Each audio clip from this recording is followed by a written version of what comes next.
Good afternoon. Today is April 1st, 2015. We're meeting today with Mr. Jim Biggs at his home in Greeley, Colorado. My name is Brad Hoops. I'm the interviewer for the Northern Colorado Veterans History Project. Welcome, Jim, and thanks for sitting down today to tell your story. Let's start out, if we could. Tell us a little bit about yourself, your date of birth, where you were born, a little bit about your family. I was born November 22nd, 1941. Born in Platteville, Colorado. My dad was I don't know how many years, but he was a cowboy. Oh. He used to work on a ranch up in the mountains. And then he met my mom, and him and my mom got married. And from then on, he was a farmer. He done farming. And I kept him out of the World War II. Oh, is that right? By being born. Okay. At that time, they didn't take anybody that had children or was a farmer, and he was both. Oh, right. Yeah, right. Yeah. Yeah. And and when I was born, at that time, doctors come to the house to deliver babies. Doctor come. It was 3 days later before you got to go home because he got snowed in. And that's about all I can think of mine. Yeah. So, are you any other siblings? Or you're the oldest? I've got two sisters. Okay, two younger. I'm the oldest. Yeah. Okay. I'm the oldest. I've got one sister. I think is 5 years younger than me, and then I've got one that's 10 years younger than me. All right. And then you grew up in the Platteville area and went through the school system there, or? I grew up there, and then we moved into. We lived in LaSalle for a while. I went to the school there in LaSalle. And then we moved from there to Missouri, and we lived in Missouri for 2 years. I went to school in Missouri. And then we moved back here. And my dad had a place out by Lynn Grove Cemetery. Lynn Grove. Mm-hmm. And he had a little farm out there, about an acre farm out there, where he had all kinds of stuff like cows, and a cow and chickens and that. And then we moved from there up on 10th Street. Oh, okay. And that's where I went. That's where I was living then when I went into the military. Okay. Up on 10th Street. What year did you graduate from high school?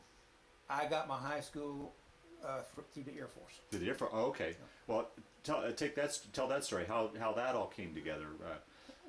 Getting into the Air Force and such. Yeah. Well, I wouldn't have got into the Air Force if it hadn't have been for my recruiting sergeant and his commanding officer, because I couldn't pass the test, and I have a hard time nowadays even passing any kind of written test. And if it hadn't have been for him and his commanding officer, I guess forging the papers and everything to get me in. And I went in under the promise that I would go to school while I was in basic training and learn how. And see, I couldn't read, and I still today I can't write, and I can't do math and that very well, and I couldn't read very good, but I did get to where I can read now, but not good. I can't read to where I understand. If like a lot of legal papers, if it wasn't for her, I couldn't do it because I have to. That's why she does all the main reading, all the stuff for that kind of stuff. Mm-hmm. And that's how I got in, was because of him. Now, why did you choose that branch of service over the That's others? the only branch I could get into. Oh, is that right? Yeah. That's the only branch I could get into. I tried all the others and I couldn't get into them. What year did you enlist? 67. 67, I think. So the Vietnam War flared up, and it was. Well, it was about 2 years. I didn't go into Vietnam until 69 and 70. Yeah, but I mean the war itself had started to kick up. Yeah, so. I don't remember when it started. Yeah. Now, did you decide to? I mean, why did you decide to take the military as a route, as opposed to just going off and working? Or, I mean, what? That's a good question. I don't know. Yeah. I don't know why I went into the military, and I was going to make a career out of the Air Force. Okay. Yeah, we'll get into that. Yeah. So, so we'll take your story. So you enlist, then how much soon after you enlisted did you take off for basic training then? I mean, I think it's like about a couple of days. oh really? That quick? Yeah, Yeah, quick. a couple of days. Okay. And I went to San Antonio. That's where I took my basic. Was in San Antonio. And how was that? How was that transition going from civilian life to military life for you? It wasn't bad. Yeah. It wasn't bad. Yeah. Didn't have any trouble. Was it any problems with, I mean, being away from home, homesickness, or anything like that? No. No. Yeah. No. Yeah. No. I enjoyed it. Yeah. I enjoyed the 8 years. I was in for 8 years.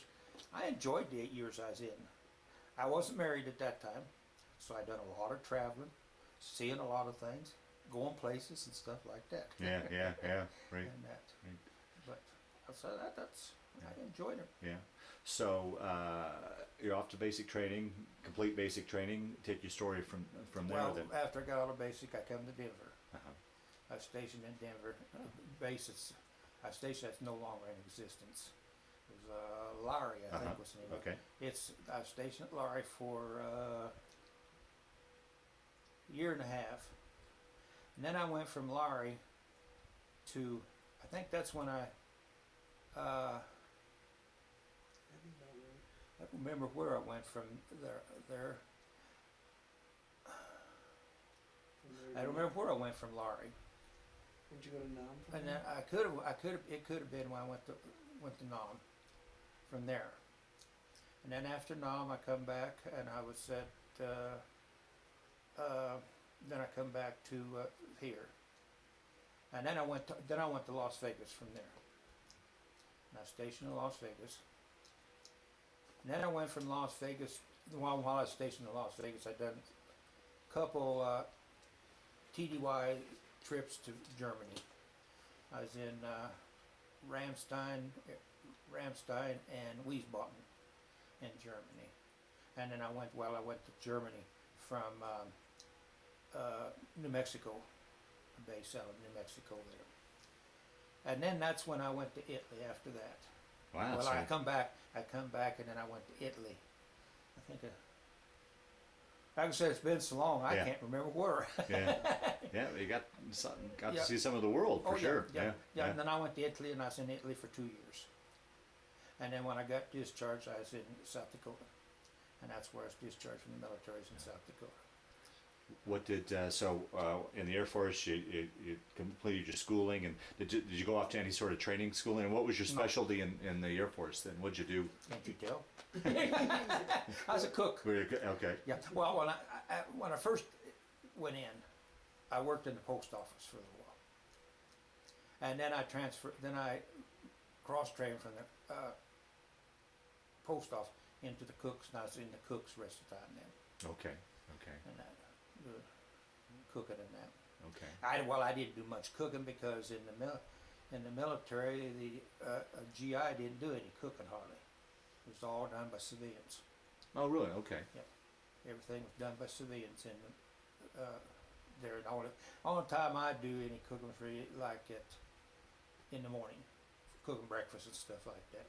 And when I was in Vietnam, I worked in the officers' mess, cooking for the officers and that.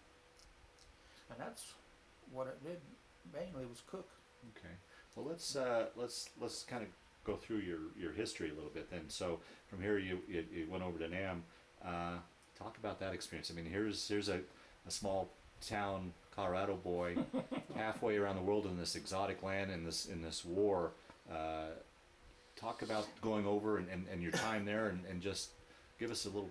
Well, I went from let's see, what was it? I think I went from New York to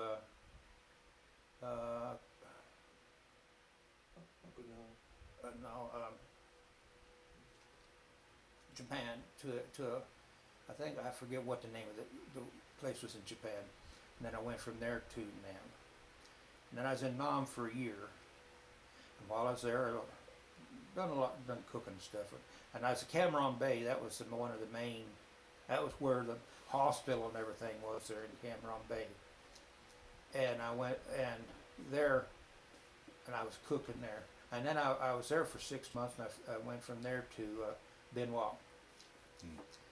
And I was finished my tour out in Benoit, but while I was in Benoit, they wanted, they come around asking people if they had any qualifications and any that could do a 50 caliber machine gun.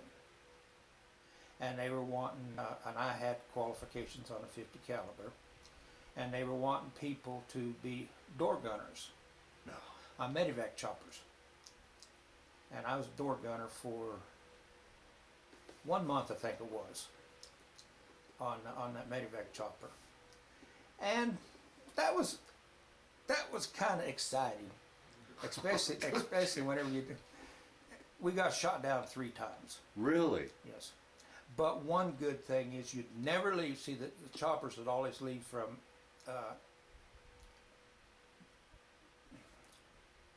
the first base I mentioned. Yeah. That's at the hospital. That's where the Cameron choppers. Bay. Yeah, choppers would always leave from there because that's where they were at the hospital there. And for that 1 month, I was in Cameron Bay again to be on the for the chopper now. Oh boy. But you would never leave. You'd never leave there without. There was two 50 calibers, one on each side. You'd never leave there without a full load of ammo for each 50. And when it was always lucky that we had full loads, because when we'd get shot down,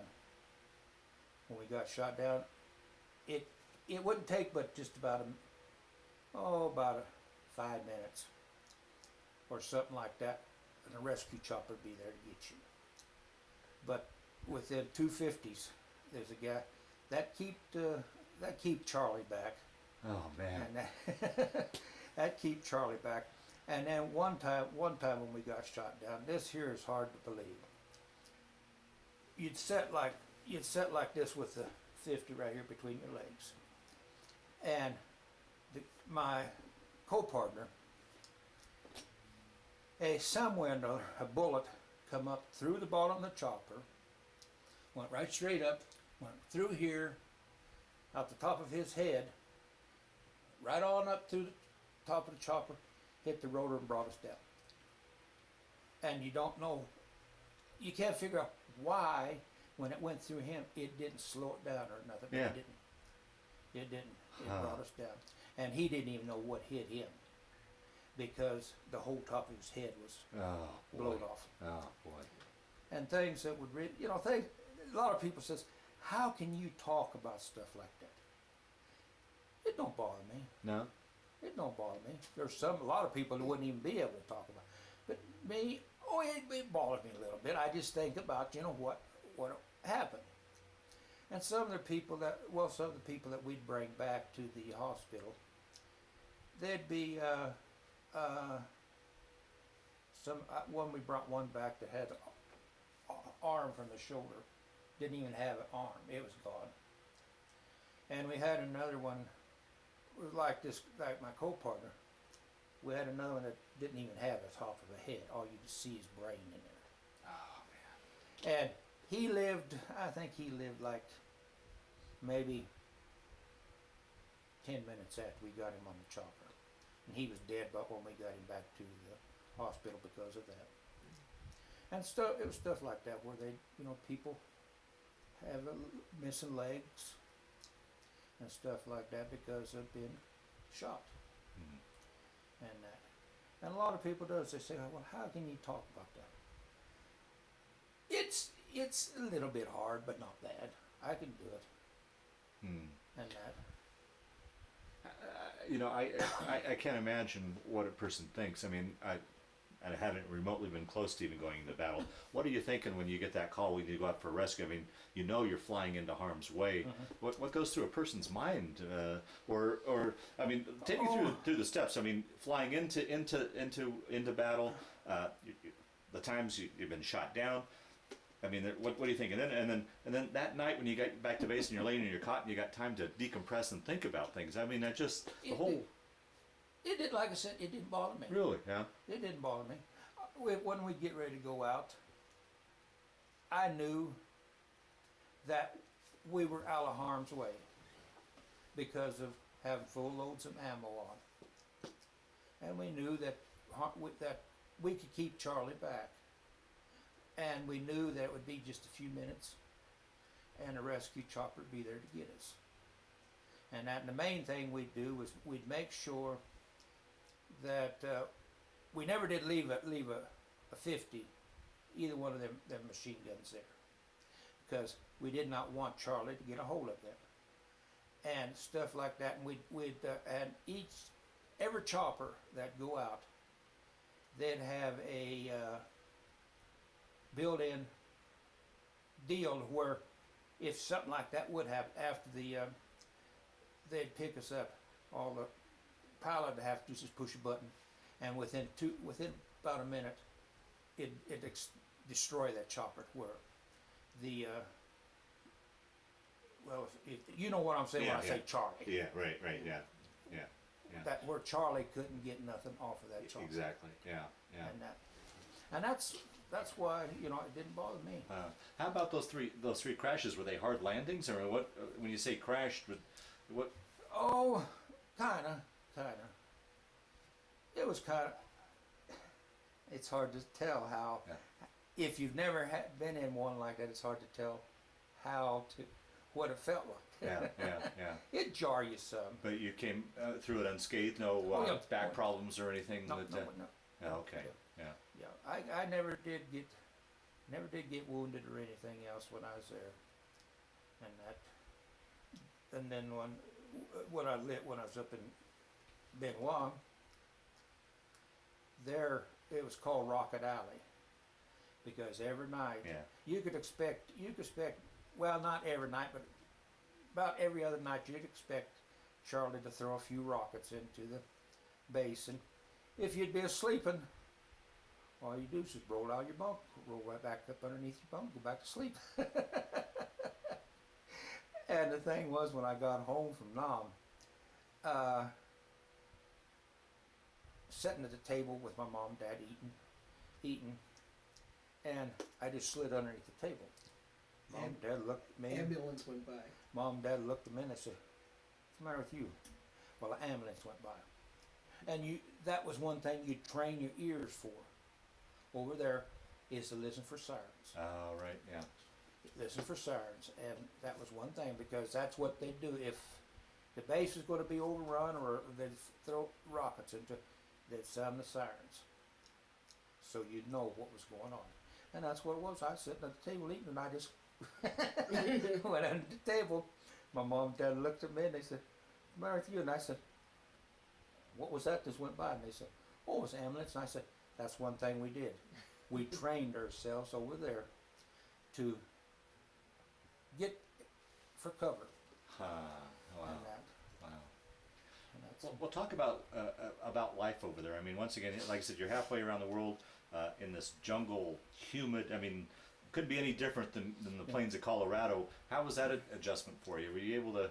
I mean, the weather, the humidity, I was never out where actual fighting was going on. Yeah, right. Except for in them times in the chopper. Yeah. I was always on a base to where you always, had protection. You'd have protection from the security police, and you'd always have a weapon with you. And to where you always had a weapon where you could get it within the second or two to protect yourself. But I never did have to. Cameron Bay, it was completely different. You never did have you never had to worry about Charlie coming into there, because they always had that well protected, because of the hospital there, all this kind of stuff. It was well protected from the enemy. But like I said, Benoit wasn't, because it was a base. It wasn't a little base, but it wasn't that big of a base either. And there was always a lot of stuff that you'd wondered about. Yeah, it doesn't sound like you could ever let your guard down. That you're Oh, always. no. You never. That's one thing. You always was on guard Yeah. at Benoit. And then there was one time I got to know a lot of people. I had a lot of friends there, and one of my friends, he rode on a fuel plane, where you take some of the little bases. There's one base that we went to I went out one time on this fuel plane, and there's one base we went to was called Song B. It was just a real small chopper base, where they had, I think it was that, and there was a Marine base there. There was a bunch of Marines there, and we'd fly into there and give fuel for them choppers, and that was there. And that was one of the things I did. That was a lot of fun doing that. Oh boy, though, I think you're riding on a powder keg. Is what it sounds like you're riding then. Yeah. But it was a big bladder, a big bladder that was in the plane that they put the fuel in. And that's about all that I can remember about Vietnam. Well, how about supper at Kim's? Oh, yeah. At the time, like I said, when I was in the military, I wasn't married. Mm-hmm. And I got to know one of the Vietnamese girls, one of the Vietnamese gals there. She worked in a dining hall that I worked in. And we was real good, real good friends and everything. And the base there was surrounded by a village, and she lived in this village, and she wanted me to go to her house to meet her mama son, papa son, as they call them, and they wanted me to stay and eat with them. Well, I was eating with them and ate, and what we had, it was good. But after I found out what it was, it come up about as fast as it went down, because it was rat. Oh. See, over there they'd eat anything. Yeah, right. Oh. They'd eat rat, dog, anything, and it was rat. But the way her mama son cooked it, you could never tell it. You could never tell it. It tastes kind of like chicken. Oh. But when I found out what it was, it didn't stay down very long. Oh boy. And that's Well, outside of her, did you have a lot of interaction with the Vietnamese? Would you just around the bases? Around the base? Yeah. And what about going off base? I mean, that's one thing about No, you couldn't. Well, I mean, as far as going like to her place for dinner and stuff. Well, this was just right outside the gate. Okay, because with your war, there was no front line. You just never knew who friend or foe was. It was, we knew that nobody that would bother where they lived, because it was right outside the gate, right outside the base, and it was probably about as far from here to the parking lot out there. Okay. From the base, from the gate into her house, and that's why. But outside of that, no, you could never get outside. You could never get out of the base, unless, the only way I got out was because of being a door gunner on the veteran chopper. But outside of that, you couldn't go out because of that.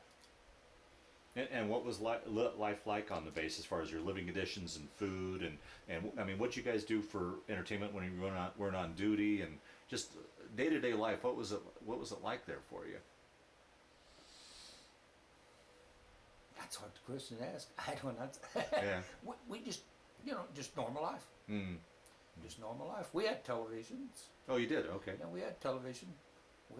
And they had on the base there. They had in the Air Force they called them PXs. You could go. We had stereos and radios and stuff like that where we go. And like I said, we had television where we could watch what they call the Armed Forces television, and that was one of the things. And we'd play games and that kind of stuff. About mainly, what if you wasn't working on the base, you'd do stuff like that. And what about the weather? I've always heard that Oh. when you landed there, when they first opened the door, it was like walking into a steam bath. I mean, here we are in dry Yeah. Colorado. Yep. How was that adjustment? It all depends on when you was there. I was there both times during what they call the monsoon season and their summer season. The dry season. Yeah. Now the monsoon season, you could be sitting in your hooch. That's what the barracks that you'd be in. It wasn't called a barracks; it was called a hooch. You could be sitting in a hooch, and all of a sudden, it just start raining. Just downpour, and it'd rain probably for maybe 10, 15 minutes, and it just quit. Huh. And that's what it was, just downpour. And then, like you said, when I left to come home, it was hot.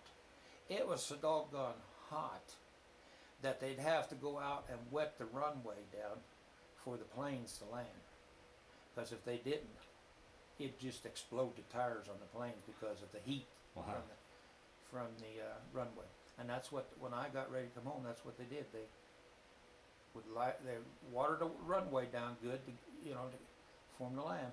Wow. And then I went from there back, when I come home, then I went from there to Okinawa. And then from Okinawa to Hawaii.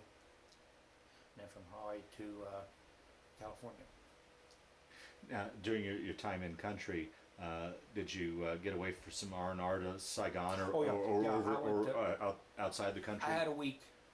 Had a week's R&R, and I went to Australia. Oh, really? Yeah. To Sydney. Seeing Sydney and that. And I had a lot of fun there. I met like I said, I wasn't married when I was in the military. Right, yeah. And I met a girl there. Well, what you did, when you got in country, they had what they called dating services.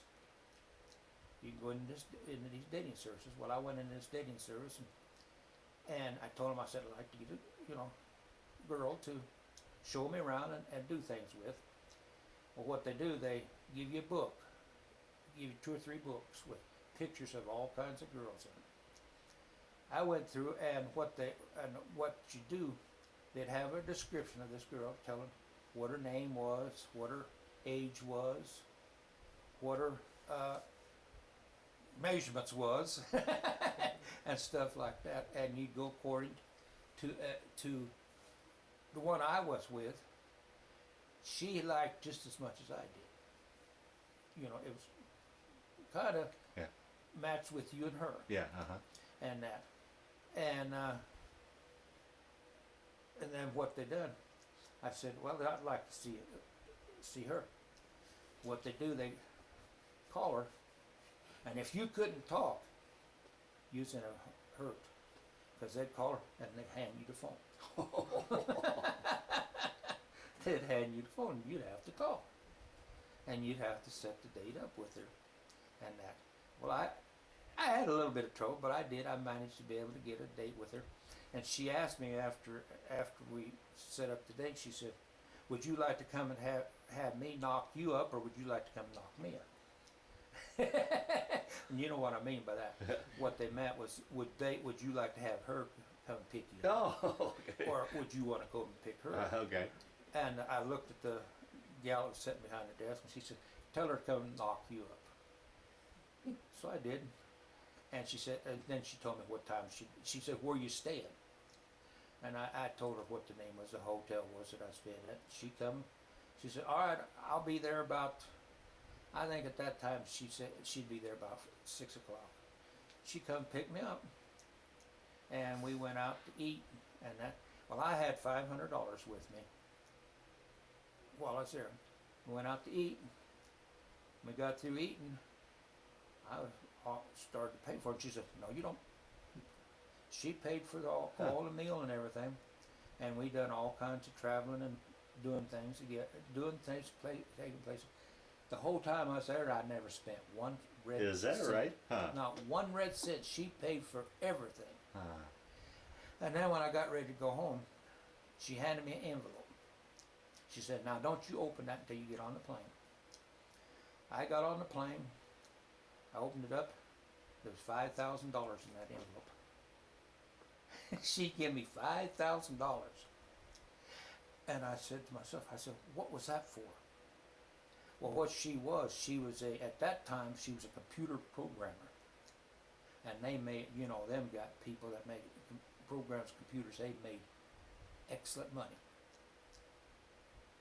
After I got back to the Bay,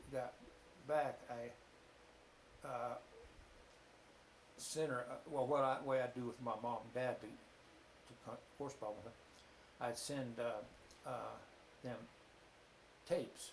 Okay. I sent her a tape asking her what was this for, what was the money for. She sent back and she said, well, don't ask questions, but I just wanted to give you a gift. Wow. So I did. I got $5,000 from her. I ain't got it today. Yeah. I was like any single GI. I didn't save money. Yeah. I threw it away. And then when I come back from Nam, that's when I went to Vegas, I think it was. I don't remember what bases it was. Right. I went to Vegas, and then from Vegas I went to Italy then. Well, in Italy, I seen a lot of things. Well, now this guy that asked you if I could find out, that's where me and him was stationed in Italy together. And me and him, there, they had one dining hall for the base. Well, the base wasn't that big. And there, they had, this was unusual for a dining hall to have as many cooks as what they did there. They had, 20 cooks for one dining hall. And you'd only work maybe one day a month. And the rest of the time was yours to do whatever you wanted to. Really? Yep. Me and him, we traveled all over the place. We went from there to Venetia, from Venetia to Treviso, to the place, where the Leaning Tower Pisa. Pisa. We went and seen the Leaning Tower Pisa. Went from there to Rome, or Roma as it's supposed to be called. She gets asked me what I call it, Roma. But it's called Verona, is what is the way you're supposed to pronounce it is Roma, not Rome. And the same way with Venetia, it's called Venetia, not Venice. Right. But we went to Rome, done all kinds of travel, seen all kinds of stuff around Rome. Seen where the Roman Forum was, the government seat of Rome, and then right across the street from the Roman Forum was the Colosseum, where they killed people and all kinds of stuff like that, like that. Then we went then at night they had a place called Trieste. It was a place that had like 15 different fountains. And what I mean is them fountains was something else to see. And what this was a summer place of Caesar. It's where Caesar lived. And he had fountains built, all kinds of fountains and stuff like that. And that was something else to see that at night. Because all them fountains, they'd have them fountains all lit up. And that was something else to see there. And one thing I wanted to see, I didn't get to see, I wanted to see the Vatican, but I didn't get to see that. And I don't know if you've ever seen Ben-Hur, that big Coliseum where they have the chariot races. I wanted to see that, but I didn't get to see that either, where they had the chariot races in Ben-Hur and that. And another place I'd like to see while I was there, but I didn't get to see, I'd like to see Pompeii. I didn't get to see Pompeii. And there was a few places I didn't get to see. Well, right there around where the Colosseum was, there was some ruins there. And what these ruins was Grecian. Greece, before Rome took over, Greece was big around in Rome and all that kind of stuff. And then Rome took over and pushed the Grecians out. But there was a couple Grecian temples there that we seen. And then they had a lot of big chapels. And Mhm. what I mean is Yeah. fabulous on the inside of them chapels and things. And I seen the chapel that the Sistine Chapel, the one that who was it? Michelangelo. Michelangelo painted the ceiling. Uh-huh. Oh, that was something else too, to see that ceiling. And there, if you went to church there, nobody sat down. You'd stand up the whole time at the call in the churches and that. And that's kind of Yeah. Now, where was your base in Italy? Was Aviano. It was about a hour's drive from the base to Venetia. okay. So It was up at the top of the boot. okay. Yeah. If you know, if you Uh-huh. kind of know how the Mhm. boot is, it's up the top of the boot is where. Kind of the base northeast part of the part of the state Yep, or country. Yeah. Okay. Yeah. And it was just a small base, surrounded. It was like their Nam, where that Vietnamese village was surrounded the base. Well, there, Aviano was the name of the town. It surrounded the base, Okay. and that. Okay. And their main thing there, if you drank, a lot of drinking went on there. Uh-huh. A lot of drinking. I kind of, today I never did tell my mom and dad that I drank. And my two sisters don't know it either. Because if they did, my mom and dad, my two sisters are real religious. We go to church and stuff, but we're not as religious as what my two sisters and my mom and dad was. And I didn't dare tell them that I'd done stuff like that, or they would have disowned me. Yeah. And the same way today, if my two sisters knew that I'd done stuff like that, they'd disown me. Because you didn't, being as religious as what they are, you did not drink. Yeah. And do stuff like that. Yeah. Yeah. Yeah. So you were there in Italy for 2 years? Yes. Did you see? Yeah. Yes. So you said you served for 8 years. So did you re-up? Yes. Okay. I re-upped up when I was stationed in Las Vegas. I re-upped 1 year. Well, I was going to. So where we left off, Jim, we were talking about you re-upping. You. Yeah. Well, see now, I was going to make a career out of the Air Force. Okay. And when I got into Italy, there I was dating a girl that I, what in the Air Force they called women that was in the military, WAFs. Mm-hmm. And I was dating a WAF there, and there like I said, the base was surrounded by the village of Aviano. Well, I went down, me and her, we was down at the base there, down in one of the little bars, and the bar and the restaurant was all combined. And me and her, we was at down at one of the bars, sitting over in the corner all by ourselves, enjoying our company and eating and stuff.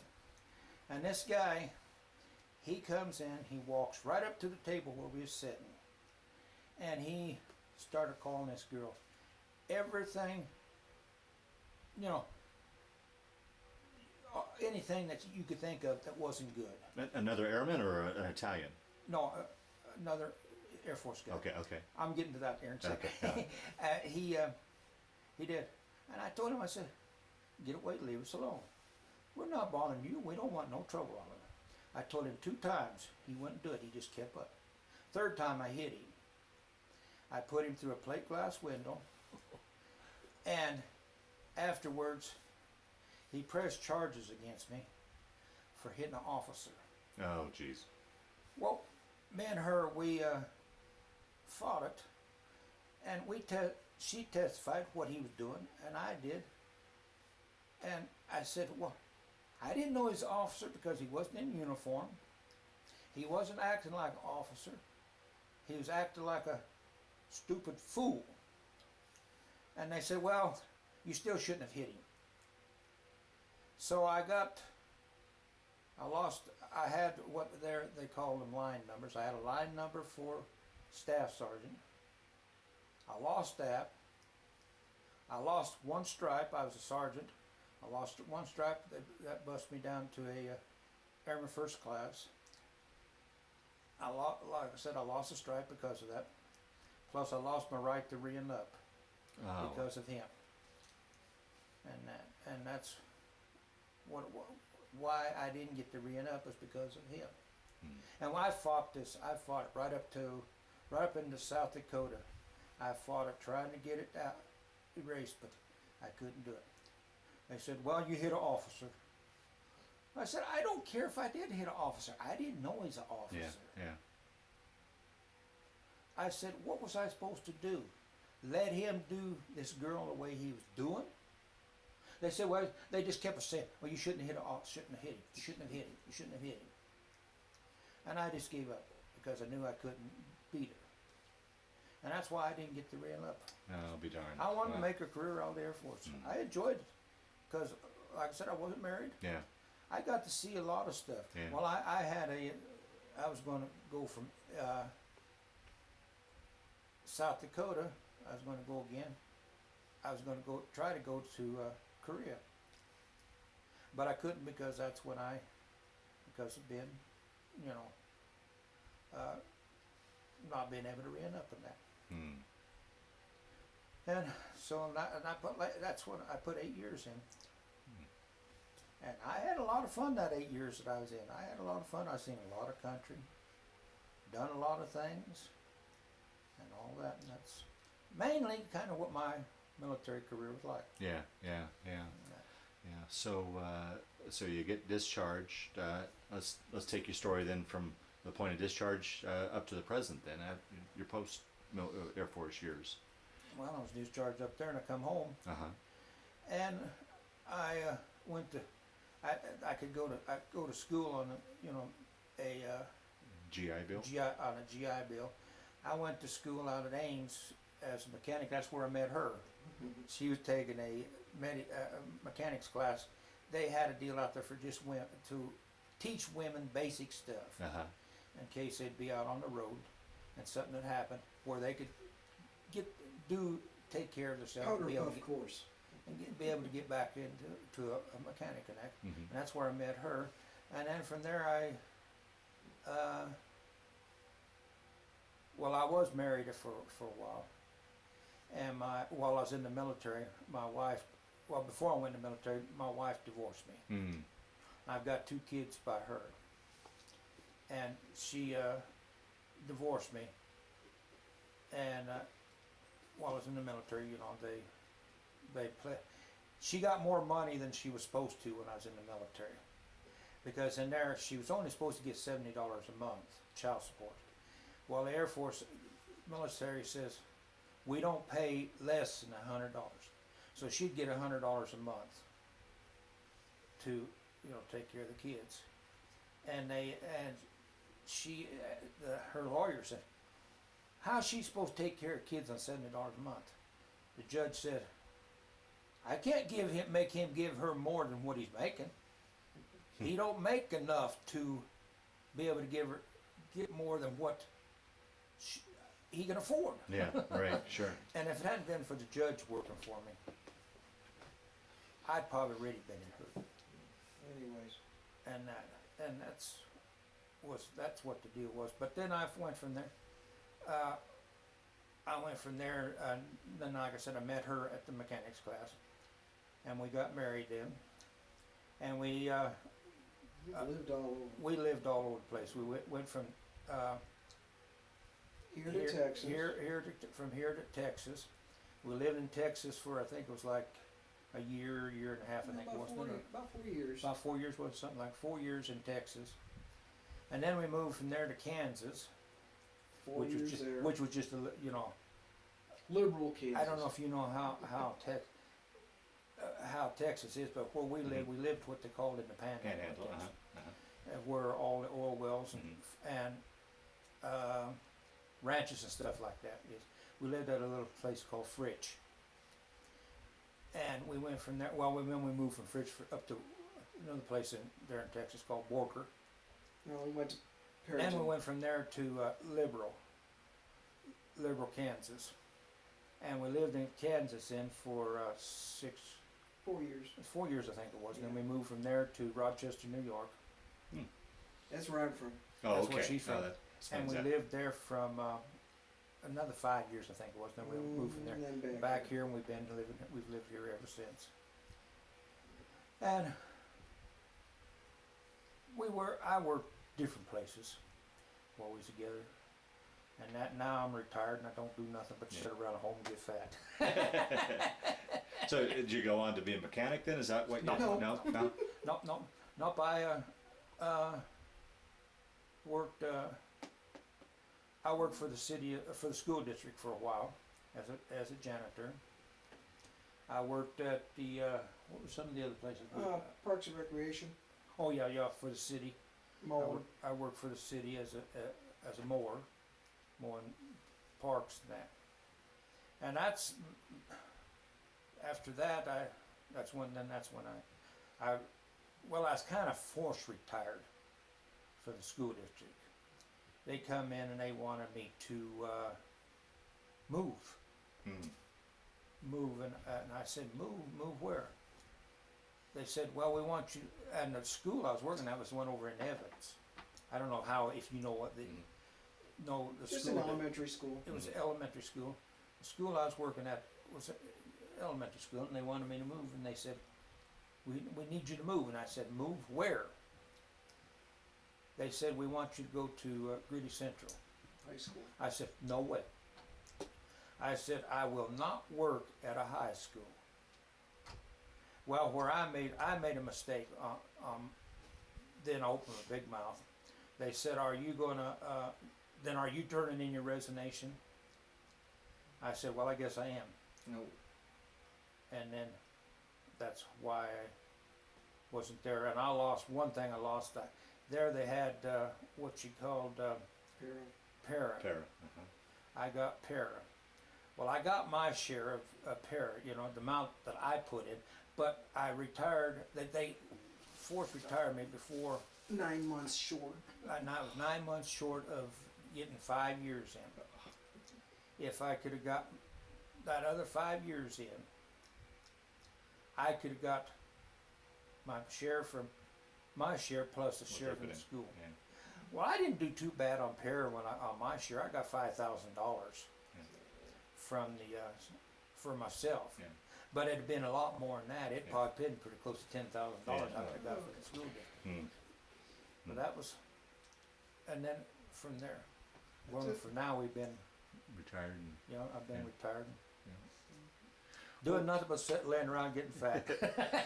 Well, as we wind down this interview, is there anything I didn't ask you that you wanted to talk about, or any other stories that floated to the top that you wanted to talk about? And jump into if there's anything he's left out that you can think of that, or do you think we've kind of rounded out your story as best we can? I think pretty good. Yeah. Yeah. Through the years, did you ever keep in touch with any buddies you served with? Well, that's the one I'm looking for that buddy. Yeah, that one guy. Yeah. He was the only one that I was really, really friendly with. Yeah.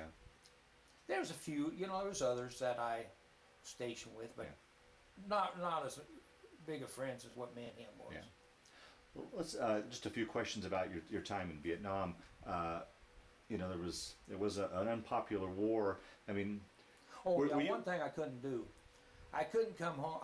When I come home from Vietnam, I couldn't wear my uniform. That's what I was going to ask you if you had any problems with that. Yeah. I could not wear my uniform. Yeah.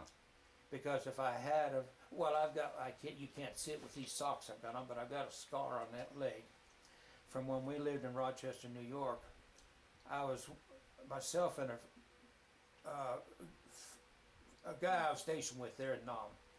We were walking down a mall, one of the malls there, and we was talking about reminiscing on things we did when we was in Nam and that. And this guy come and went past us and probably went far as from here to the door. Mm-hmm. And he turned around and come back.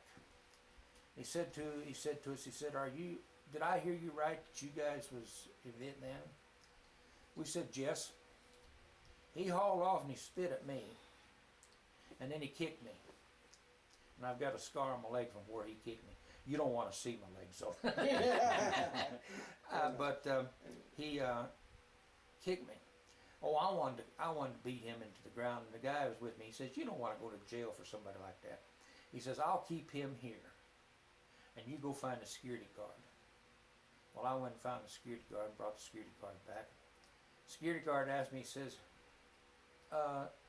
is it true that you spit on this man and kicked him? The guy said, yeah. He said, why? He said, because I hate all Vietnam veterans. The security guard hauled off and decked him. And he says, now you get up and I'll put you back down there too, because he said, I'm a Vietnam veteran too. And that's, man, that was the main thing there. Well, when you guys were over there, I mean, were you aware of all the protests and stuff back home? I mean, and how did that affect you? No, Or no. It did not? Yeah. You didn't, you know, Yeah. they didn't let you know stuff like that. Oh, okay, yeah. Because, like I said, and I didn't know it until I got home. Yeah, okay. And, well, I did too. They told us, they said, now you can't wear your uniform home. Yeah. And I said, why? And then they told us about, you know, what was going on. Mm. And how you know, that, how they were. And today, there's still a few people that don't like the Vietnam veteran today. Just because of that. And they call us baby killers. Yeah, right. All this kind of stuff. I never killed nobody. Yeah. Well, not that I know of when I was door gunning. Yeah, right. I don't know if I hit anybody then, but Right. I never killed anybody that on purpose. And that's. Well, what are your thoughts, you know, now we've had all these years to think about it, what are your thoughts on the war? Just anything, I mean, was it, you know, some people said we shouldn't have been in the war. I mean, there's just all sorts of controversy about that war. I mean, Well, you know, it all depends on how you feel about wars. I feel that we should have been there because the people, you could ask a lot of the Vietnamese people, do you want the Americans here? They said yes. If they weren't here, we'd all be dead. Because that was one thing about Charlie. He'd shoot anything. He'd shoot women, old people, children, everything. And if he's old enough to where they could force you to go and become one of their soldiers, they would. But outside of that, I don't know if you've ever seen the movie The Green Berets. You know how they did in that village? How they shot that one guy and killed all. Well, that's the way they were. That's the way the Vietnamese, and they were worse. They were worse than that over there. wow.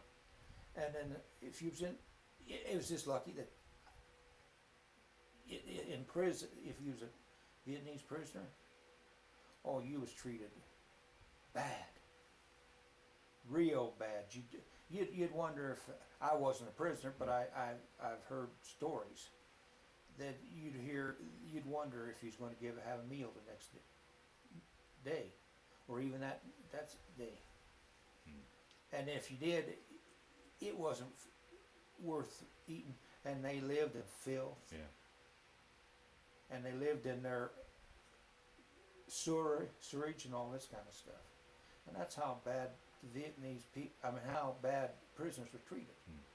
Wow. And you see here how the Americans treated their prisoners. And but that's one thing about, it was bad over there. Yeah. It was bad. Yeah. But I kind of enjoyed it. Yeah. But still, to this day, they still can't figure out why I can talk about it and not have it bother me. Yeah, so you've never had any problems with PTSD or any flashbacks or really? Okay, good. Oh, good. Well, the last question I always like to ask on these interviews is that 8 years you served, did it change your life, affect your life, play a role in your life, or was it just simply a chapter in your life you went through? How would you answer that? Well, one thing, like I said, I never did. When I went in, I couldn't read very good. I learned how to read, not real. I still can't read real good, but I can read enough. I can read a book enough to understand what I'm reading in a book. Yeah. And I got I didn't have a high school diploma when I went in. I got my high school through the Air Force. And outside of that, I wouldn't have had neither one of them. Yeah. And like like I said, I've enjoyed it. I enjoyed it.